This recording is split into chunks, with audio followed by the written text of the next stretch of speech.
I need my freedom.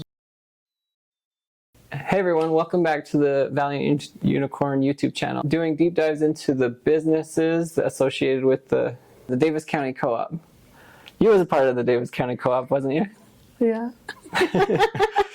This is my half-sister Julie. She's one of my favorite people. How would you describe the Davis County Co-op? It's definitely a spiritual business base. Like they found a way to make a lot of money for spiritual belief systems. Really? You still view it as like maybe a religion? Well, it's like a business one though. Yeah, it's totally a business. That's where I'm like, we were a cult, but it was a polygamous business. But that's cult. how you get them to work for free. Right. It takes the faith to be able to, we got 15, 17 cents an hour when we were younger. Yeah. So, how old was you when you first started working? I started working with passing flyers. So I was either 6 or 8. I don't remember ever getting paid for it. It was fun getting in a van and driving around the neighborhoods and walking around. And yeah, that one actually wasn't bad. I liked doing passing the flyers. Until people started complaining that little kids were running around working for businesses. Oh yeah, I do remember that too. The 6-year-olds running around neighborhoods alone in a van picking them up. Maybe look suspicious. Your mom was one of those entrepreneur type people, so you probably had a job from a very young age. Yeah, I did that one first, and it wasn't really my mom. It was her family stores. And after that, when we were doing the copy shop, I would help collate or stuff envelopes when I was around 8. I remember in church around when I was 9, Paul got up and he was like, "You business owners, you CEOs need to open up the businesses to be able to support the 9-year-olds working." I remember thinking, yeah, because we don't have any jobs and we all need a job. You're like 9. You're like, yeah, Paul, get us a job. And so, they use the faith and the belief system to urge you to work harder and do everything you're supposed to. And so it took faith to. Well, it definitely made you feel like you're a part of something too. Right. It made it so important. So when you're 9, you're like, yeah, I need a full-time job because I need to build the kingdom, and it was faith-based.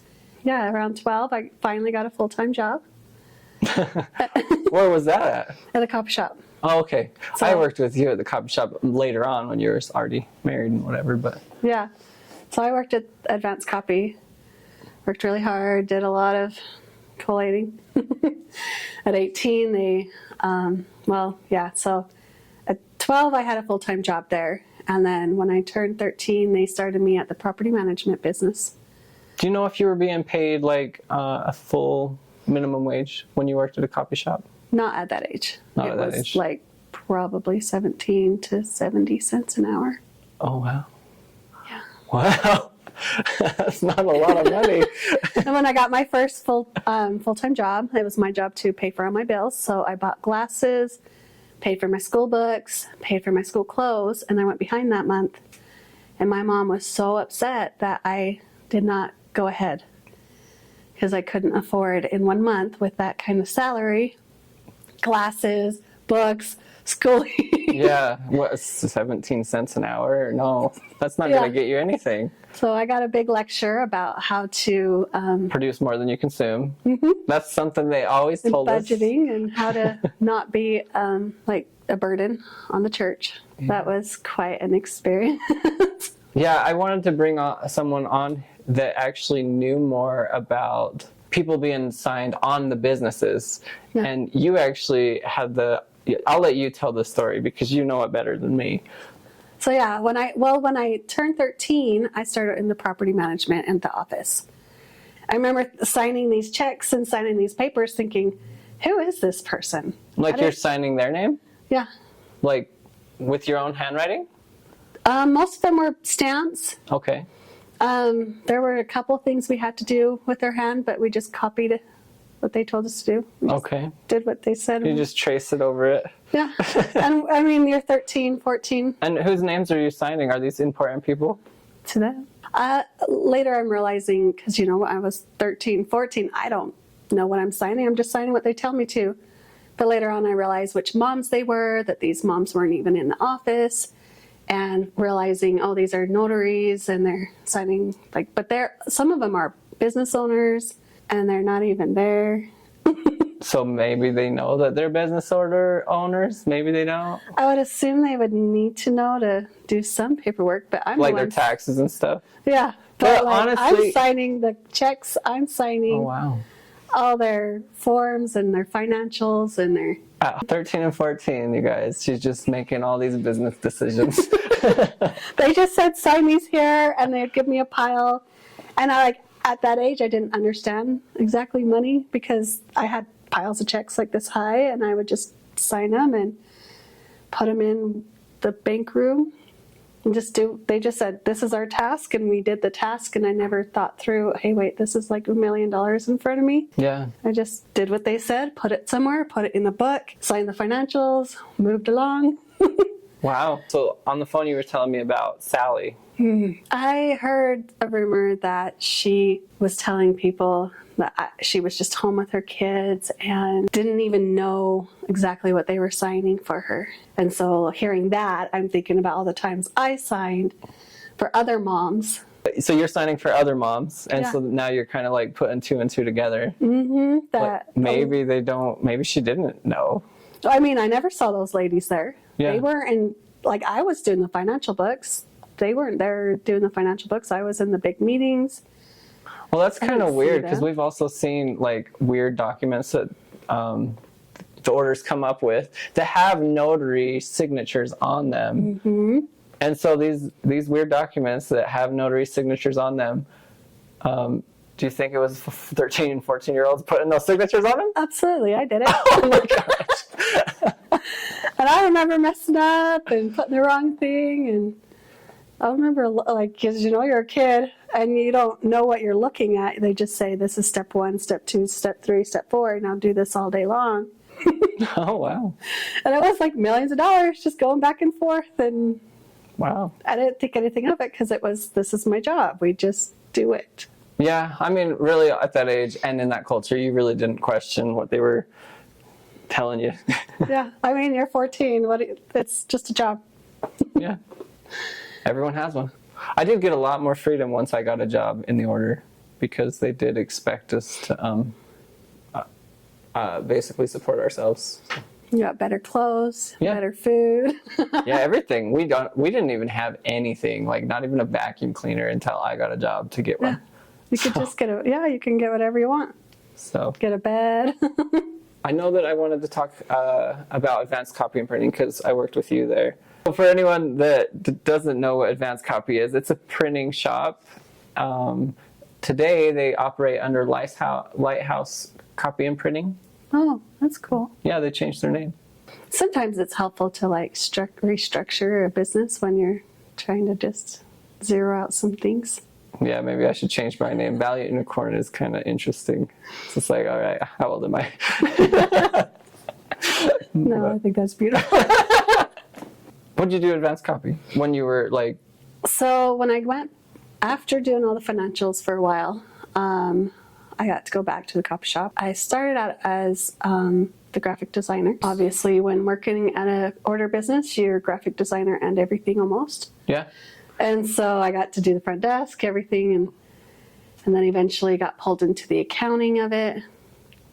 And so there was some questions on how the business was doing at some point. And so I was pulled in to pull all the statements, figure out what was happening, and balance out the books. And in doing that, I could see randomly the office would charge them just a random charge because they didn't know who to charge it to, so they would charge it to them. There were some bounce checks that didn't have their name on it, but because a lot of their accounts are commingled, then it would just land in advanced copies. Yeah, so they had one outside bank account for all these multiple businesses, and then they just used the order statements to kind of keep track. Is that what you're kind of saying? Yeah. Yeah, okay. And so going through the order statement, I was like, well, this doesn't even have advanced copy's name on it. Or what is this charge? And they'd be like, oh, we didn't know who to charge it to, so we just charged it to them. Yeah. And then also with Daniel's way of accounting, he would see, like, there were a few times where we had some money in our bank to pay off the copy machine payments. And so he would go, there was one time he went and he bought a chiropractor machine. With Advanced Copies money? Yeah, with Advanced Copies money. And so it caused Advanced Copy to not be able to pay for the copy machines. So they had a late fee for not paying for the machines. They had Overdraft charge. Yeah, an overdraft charge to counteract the fact that they didn't have the money that was just charged. And they had all these fees because he needed to go buy a chiropractor machine. And there was a point where Paul was saying, you guys are going behind $30,000 a month. But when I went and looked at the books and rebuilt them, we could see we're going ahead about $30,000 a month. But between all the, the little kids doing the accounting at the office and all the bounce checks from other companies and Daniel's random need to just use whatever money he had access to, then it was going behind physically $30,000. Whoa. But the actual structure was going ahead. Wow. And so they took that business away from Daniel. Thank goodness. That guy should not be in charge. The way he manages money, like he gets a little greedy with those hands. Yeah. I mean, you see it in the bank, it looks legit, and you grab it, and then it's, when you're doing your books and you're structuring and you're supposed to have that payment ready for that machine. The rent on your machines. And yeah, it was gone. All of a sudden, it happened a lot. Wow. Because he got in a mood to go. One day he decided all of his boys wanted to build bunk beds because none of his kids had beds. So he bought all these machines. Oh, you're making him sound nice. All of a sudden he cares about his kids. Okay, keep going. Well, because his moms are, complaining. Okay. They can't afford beds. And he's thinking, beds are so expensive. Okay. I can't buy like 100 beds. And so he's thinking, I'll just have the kids do some woodwork and we'll buy these machines and we'll just go pick that up. But then he needs $30,000 again. And from Advanced Copy?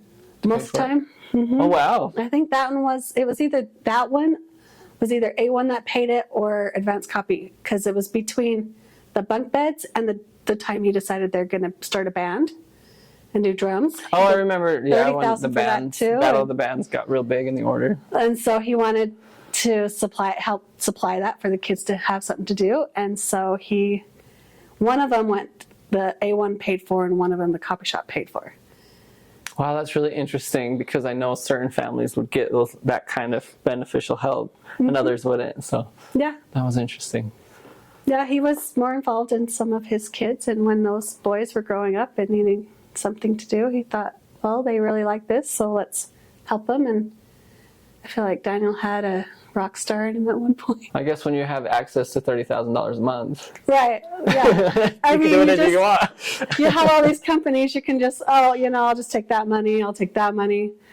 And, it's fine. Yeah, they'll figure it. They'll find it. I remember being raised with the idea that that's why it was so important to turn your money into the co-op, because your $1 might be $1 to you, but for the order, that is a lot of dollars, and they can make a grocery store out of that money, and they can, and with the grocery store's income, they can make another business. I remember in church, Paul would say, everybody empty out your pockets.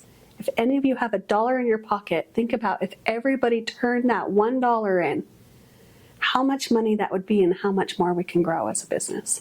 Yeah. So obviously that's faith-based and business. And mostly business. But it would take a lot of faith to be like, I don't need that $1 in my pocket if anything happens.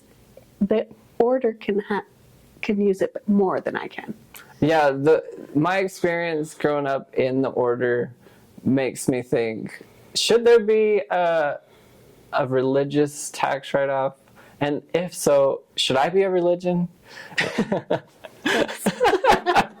It seems more profitable. It does, doesn't it? And if you have your children working for you and you don't pay them more than 17 cents an hour, yeah, it's going to be very profitable. And that's why there was so much money. There's not a lot of, pay. There's not a lot of payroll you have to pay to create this structure, and then you get to a lot of money. just in my standard video that I just did, if you look in the description blocks on that video, you'll find how much these businesses are worth.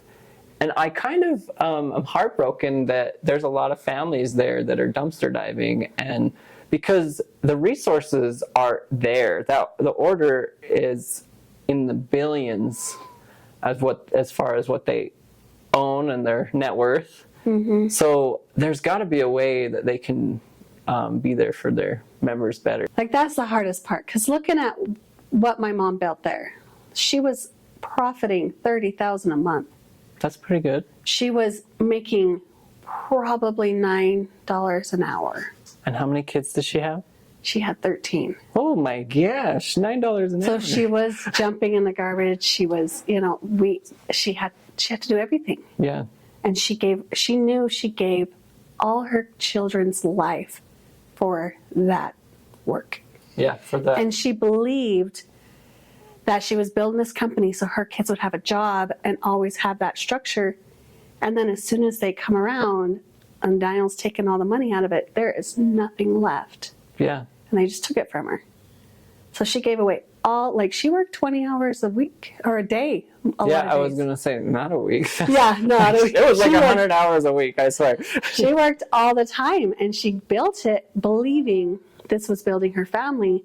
But at $8 to $9 an hour, they made sure she never made enough to not need food stamps. Yeah. Even though they didn't like her entirely getting on them. She was always qualifying for them because that's where they keep your pay. Well, that's awesome that she actually had that, though, for you guys. That's really good. She did in some years. Oh, Only so when not all the time. Because of what happened with Ortel and him getting caught for Medicaid fraud, mm-hmm. They had a hard time allowing, especially when it was a half-sister. Yeah, because your mom was half-sister, that's right. Because you're Joe's full sister, mm-hmm. and Nephi's full sister. I guess I forgot to mention that.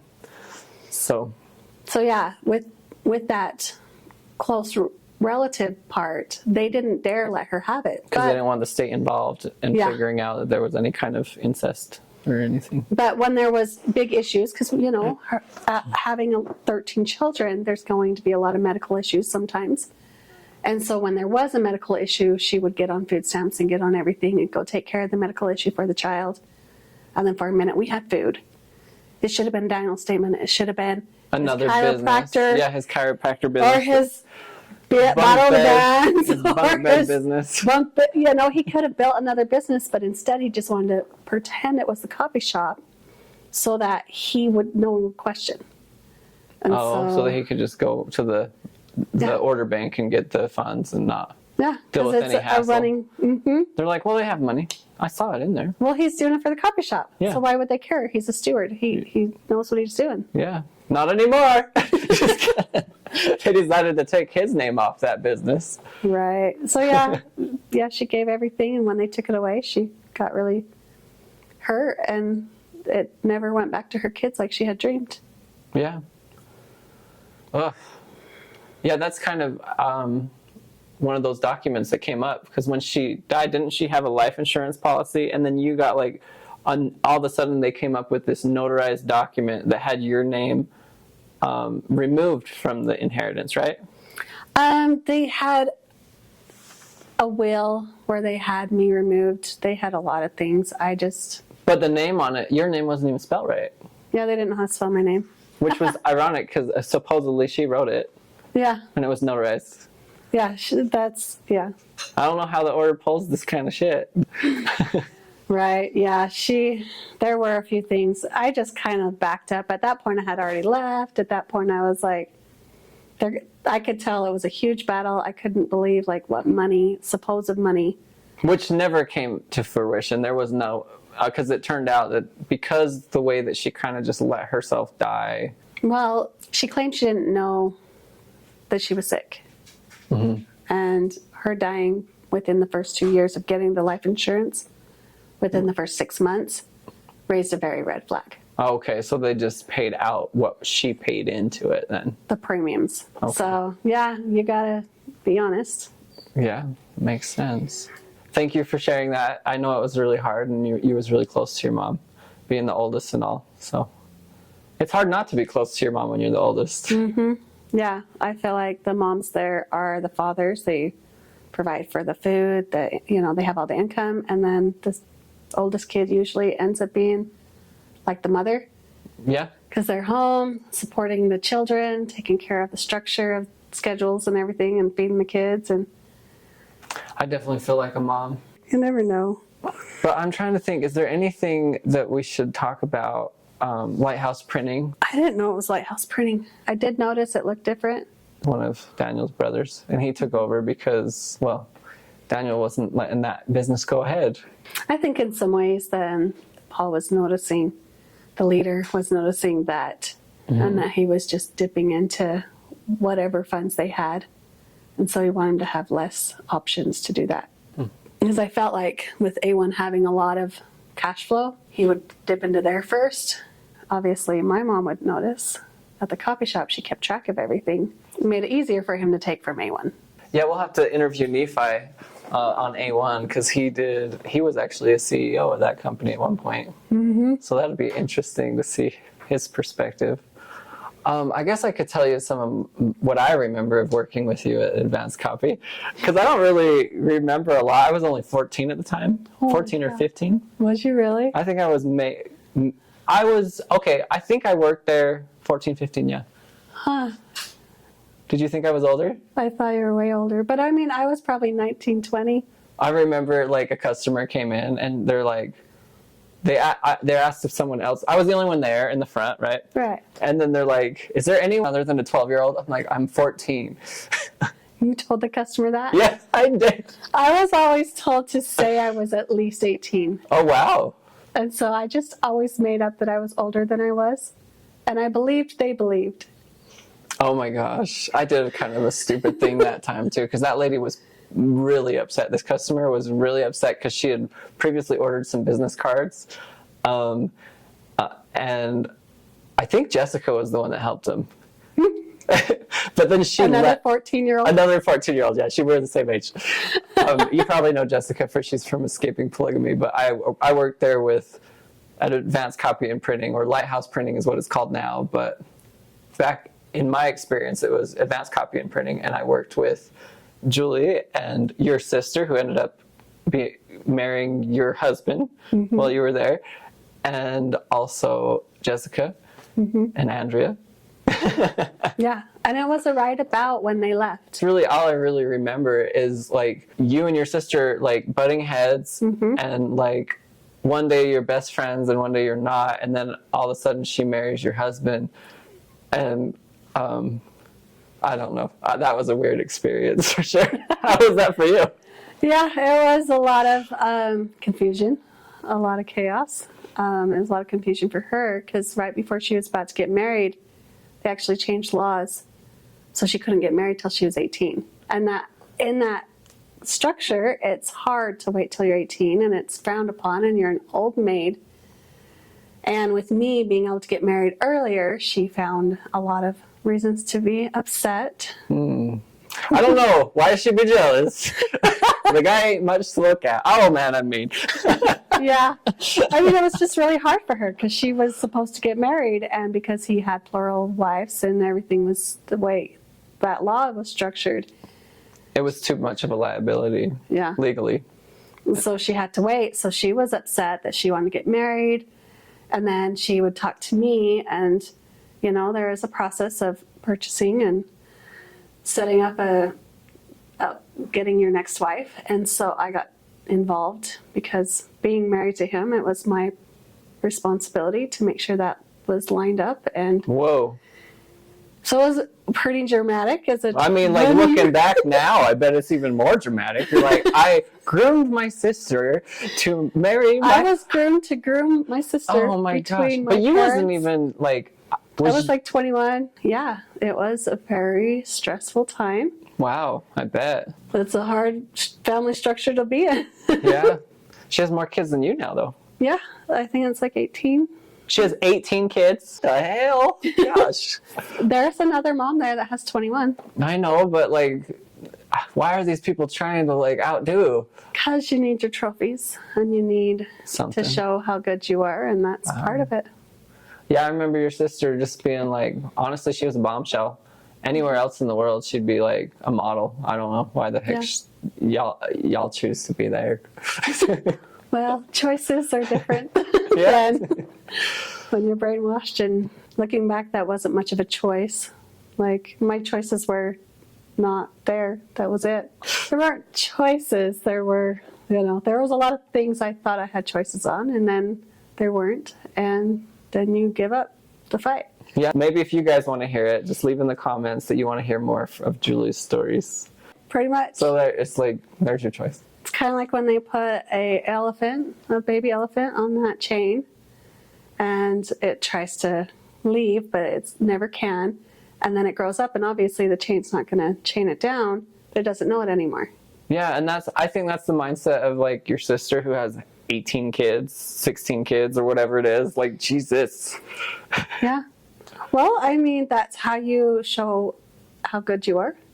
Like, you're blessed. If you have children, you're blessed. And if you that. Do you know what's messed up, though, about your sister? Man, I'm just being mean right now. But, like, so she wouldn't marry this one of Paul's sons, right? But she married the other. But now one of her daughters is marrying the one that she wouldn't marry. Mm-hmm. Yeah, so that's kind of messed up. Like, he wasn't good enough for you, but he's good enough for your daughter? Oh, now I'm just being mean. So let's go back to, we were talking about your sister who has like 16 kids, and you wanted to make sure that everyone knew she's not the reason why you left, because she was actually one of the better wives, or she was the best. She treated me the nicest out of all of them. Out of the sister wives, she was your favorite? Well, she was the nicest. Oh. Out of all of you them. You didn't like saying favorite there, huh? I had some pretend friends that I thought were my favorites. Oh, okay. And in the last 6 months of being there, I realized they were not my friends and what they were doing to me. But before that moment, I believed they were my friends and my favorite. Yeah. And they were my favorite, but I didn't understand the games that were being played. Yeah, because you told me before that your husband at the time, like that polygamous husband, not even really married, whatever. But anyways, he would pit the girls against each other. Yeah. Yeah, he would get them all upset. He would say things just to make them upset. Like, he'd be like, I came home late today because this person used all my time. And eventually I started catching on that, like, one time he came home and he was like, hey, your sister took all your time, so we couldn't go on that date we had planned for your birthday. And because he was 4 hours late. And I was like, okay, well, she has some sick kids. That makes sense. But I started catching on, like, something's off. Like, why would you spend 4 hours to asking how she's doing? So you would call, did you call her that sister? I called that sister. Oh, and smart. She was like, it's none of your business. And I was like, I agree. I just want to catch on to what's happening. She's like, well, he just called to see if my children were still alive. And we spent 10 minutes. He just wanted to get the update on if it was time to be at the hospital. So somehow that 10 minutes equated to 4 hours? And so when I went back to him and told him, okay, I was like, excuse me, why are you lying? Yeah. Like, obviously I knew these children were sick. I knew that it was life or death. And if they needed him, okay, go help them. Yeah. But actually, he spent 10 minutes finding out how they were doing. And then he called one other wife he liked and asked about his mail. And then he called another wife that he liked and asked how apparently he liked that child. He asked how that child did on her field trip. Oh, nice. That's good, at least. Somebody got somebody. At least one of his kids got something. Yeah, he just wanted me to be mad at my sister for no reason. Well, to make him feel important. Yeah, because it was fun. It worked. Wow. And it got all the attention off of him. But at that point, I was starting to catch on. So I was like, oh, wait a second. That's not even real. Do you miss it? No. Someone once asked me that question. I said, it's like a nightmare. I wish I never knew. Oh my gosh. Yeah, I really, Advanced Copy, Oh, yeah. I can't believe, I was only 14, 15, and that was a lot of drama there. That's all I really remember. There's a lot of drama, but it was also some structure. Like, because of your mom, I felt like I was getting structure, and I felt like it was the only place I got paid minimum wage. But they didn't pay you minimum wage. oh, I know now. They would structure the numbers because obviously children can't work more than part-time. Mm-hmm. And we were working full-time. Yeah. And so they would make it look like on your pay stub that you were getting minimum wage, but they would actually pay you like the 70 cents. And then you got, when The max hours of Yeah, allotted child labor laws. yeah. Yeah. So it worked out so that they didn't overwork their children and they didn't overpay them either. Yeah. Pay them normal. But as you a child, saw it. I didn't know it, and I saw the numbers. It looked on my statement. I was like, "Oh, look, they paid me Right? They did good, which is better new. than anything else I ever worked for." Yeah, when I at the passed time. flyers, I never saw any payment. Yeah, Even at the office, I didn't really see much payment there. I remember being told half a penny for a flyer, but I don't know if I ever got it. Yeah, I didn't get it. Is there anything else about Advanced Copy that we can actually talk about? I guess we'll give them some free publicity if you want to copy anything. They do business cards, flyers. They'll even do, Jessica's mom actually does photography there, and you can do wedding photos. And if you want to meet Jessica and Andrew's mom, maybe she'll be there. That's true. I don't know how they've structured it at this point, but I know that when they opened it, it was my mom who built it. Oh, they do have. I remember your mom talking about getting is it screen printing for shirts, t-shirts? Yeah, they did do that. They did, and I remember her being the one that first got the ball rolling on that. And it didn't happen while I worked there, but she's the reason that they have that now. Yeah, she did a lot of the structures and figured out the machines and everything. We could talk about how they, at one point, got a whole bunch of books. Mormon books? So they got some of the hidden books. Oh, because somebody from the temple was like, came to Advanced Copy to get like documents or like copies? They had access to somebody in the temple and they were able to get some of their hidden books, and we copied them throughout the night. Mm-hmm. So we had like 3 days where we copied all these 100-year-old books. So that Nephi, I think he talked about one of these in his interview because it helped him with like the gay thing, like just forget yourself and go to work. Yeah. Interesting. I don't know if that's the same book, but anyways. And then there was a point they had somebody in the DCFS office. And so they were able to get all the files from the DCFS office. And we were copying them for about a week, night and day, because we had to get the files back in before they got caught. And so they told us we couldn't look at these DCFS files. We just had to hurry up and copy them so we can look at them after they're copied. And so I remember your mom talking about some of the cases that has happened in the order and saying, wow, I don't believe the story we're hearing on our side because she saw the DCFS file. I know, yeah. And Mom's not a quiet one either. so she was sitting there talking about it, and I saw the moms all talking about it, but I'm sitting there copying, and I'm young, so I'm just doing what I'm told. But we're copying all these DCFS files and of people who are in the church.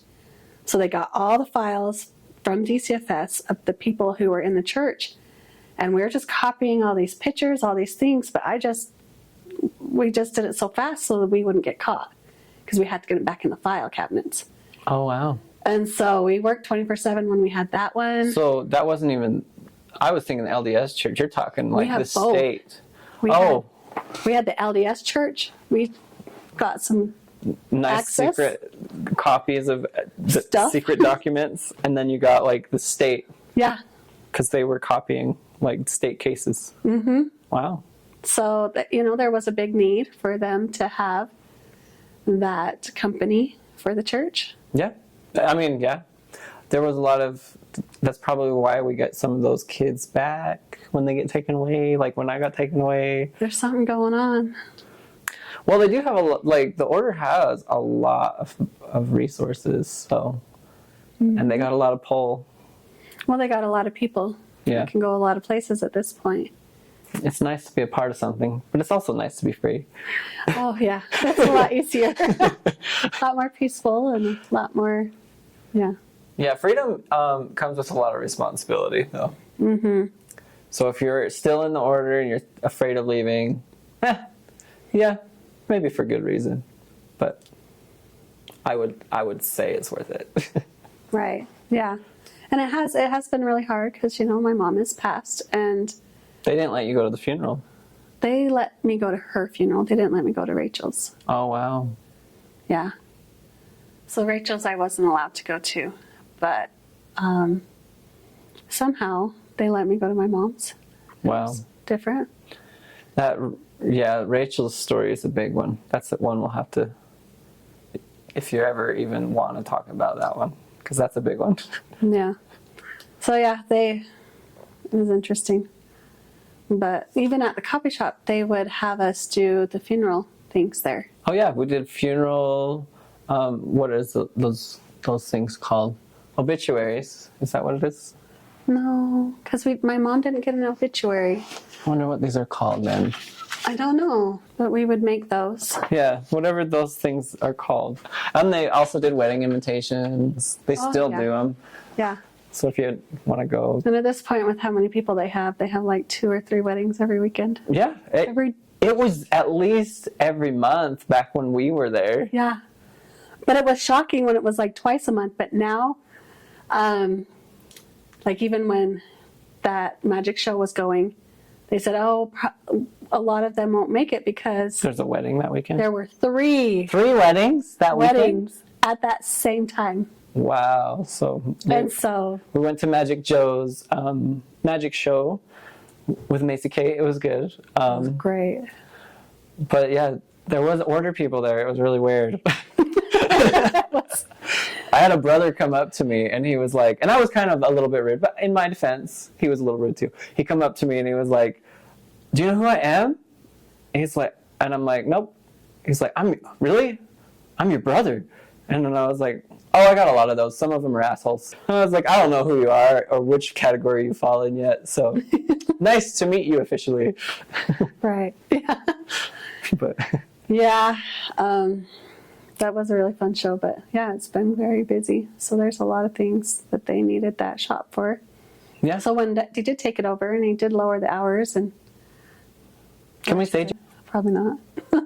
I mean, he's got in trouble for stuff, so I think we can talk about people that have like records. Has he? Yeah. Oh, okay. Hasn't he got arrested? Is he the one that murdered the baby or no? Nobody knows that. Oh. What do you mean they don't know that? Somebody else took the fall. Well, that's dumb. Yeah, it was a mother who took the fall. Oh, yeah. That's really dumb. Not common knowledge. It should be.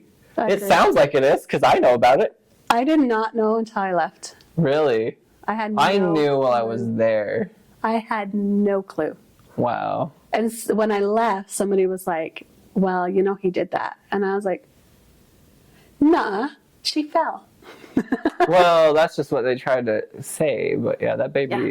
that baby had a beating from a really angry dad that wasn't her dad.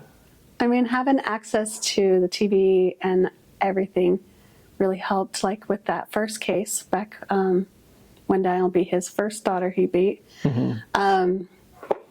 I did end up watching the news on that one, but there was less publicity when it came to that baby. And so, but when we watched the first one, when Diane did attack his daughter, at first we'd hear the story of what happened. Everybody would say all this stuff. And like, I was 16. And so I believed it. But then when I watched the news about it, I was like, oh, of course he did that. We all know who Daniel is. Yeah. Yeah. Do you know what's crazy is I remember we'd go to like our month, I don't even know, like our meetings, the family meetings. Yeah. And Daniel would be like, I can't believe they would lie about me. And they said all these things.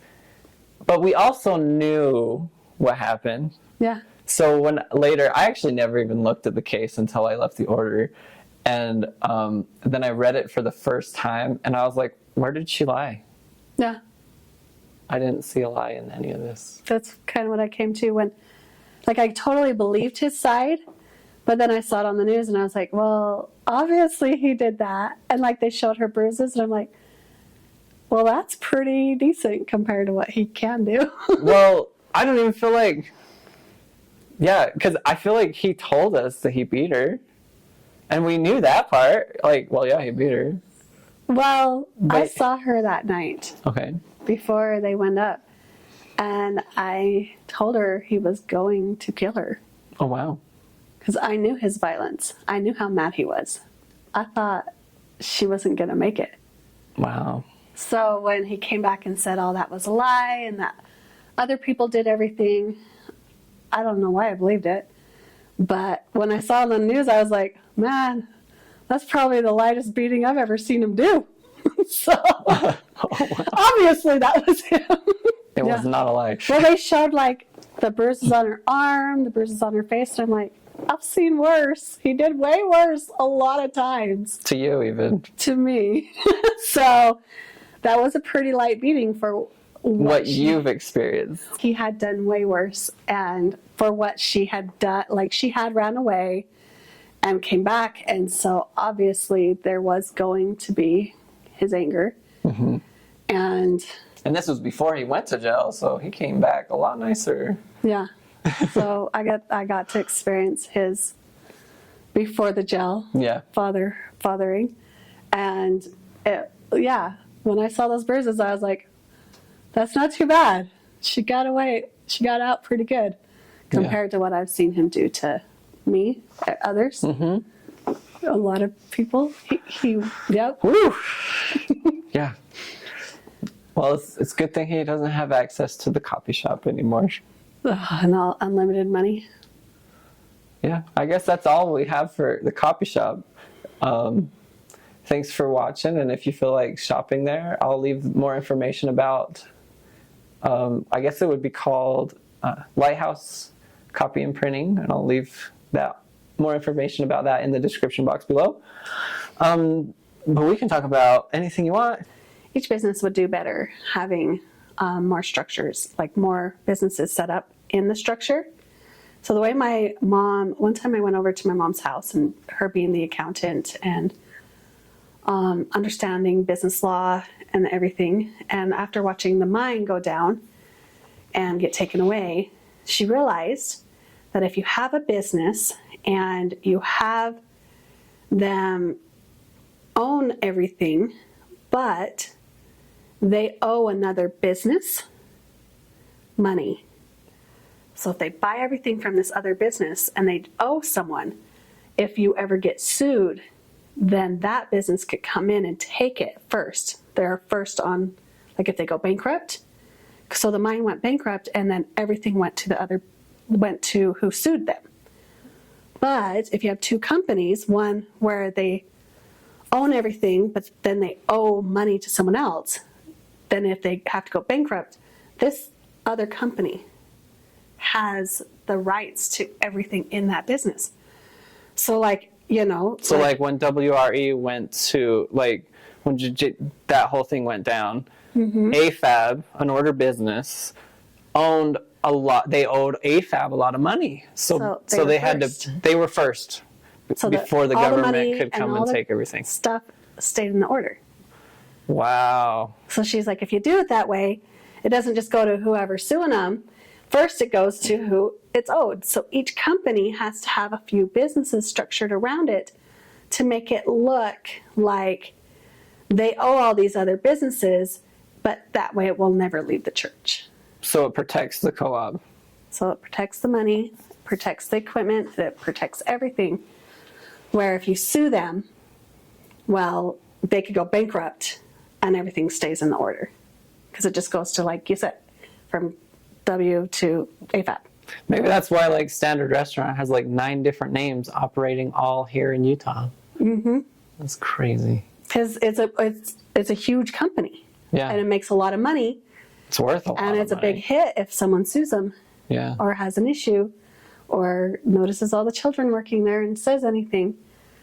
But if they don't actually own anything, because like said, this other company that's actually just a shell, not really running, so you can't sue them for child labor or you can't sue them for anything real, then it makes it work out so that that company will supposedly take it somewhere else, but it's all in the order. Then they're bankrupt. Yeah, and then the main company's bankrupt, and that's why I said that's probably why they're switching names. Yeah. Because then you can go bankrupt and you don't owe anybody, you don't have to pay anyone, or if you go bankrupt and close up. That's creative. That's why I was thinking they went. And your mom did all this. It's a good thing she's dead and can't go to jail. Yeah. I mean, that's the main thing to say. Good thing your mom's dead. Yeah, I mean, and that's the thing. They would set it up, pin it on someone else. They don't care if they go to jail, and then Wow. it's, nothing gets taken again.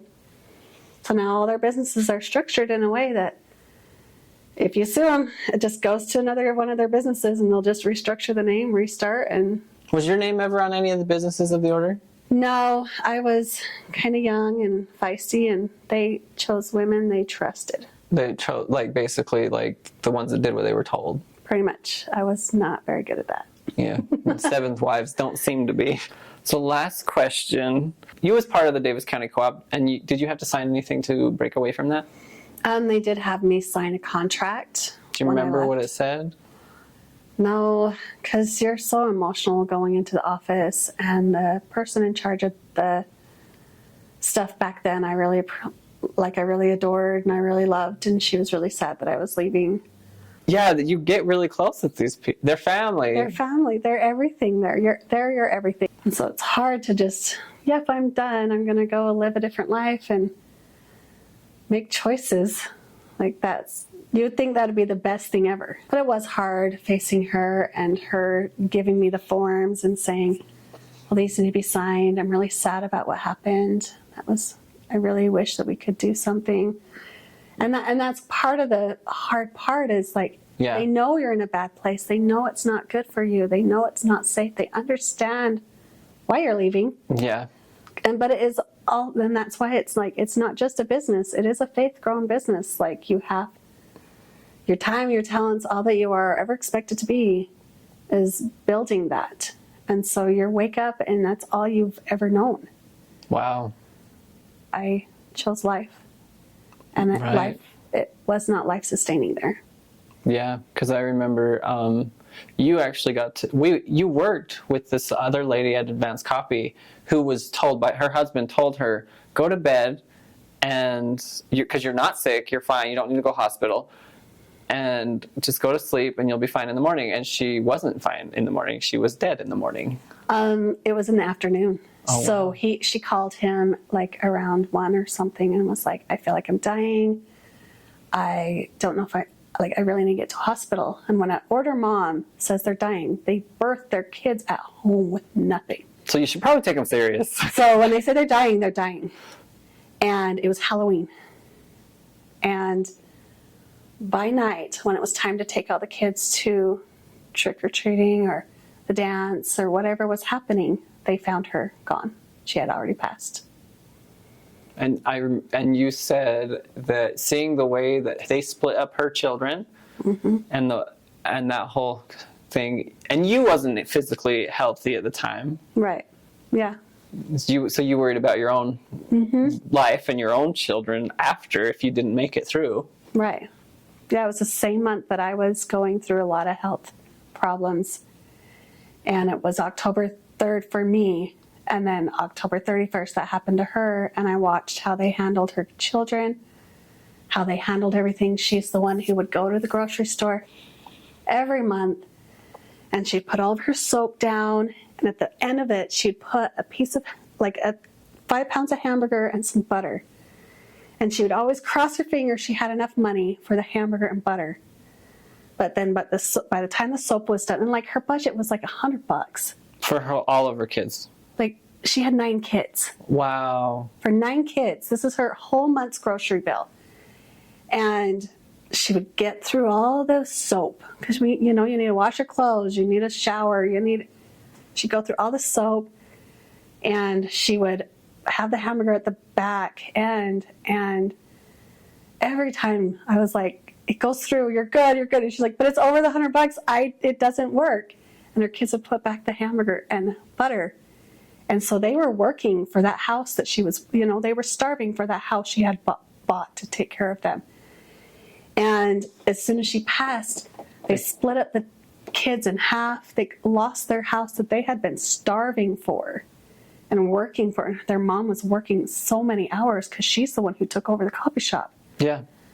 And so she was the one actually doing the day-to-day work there.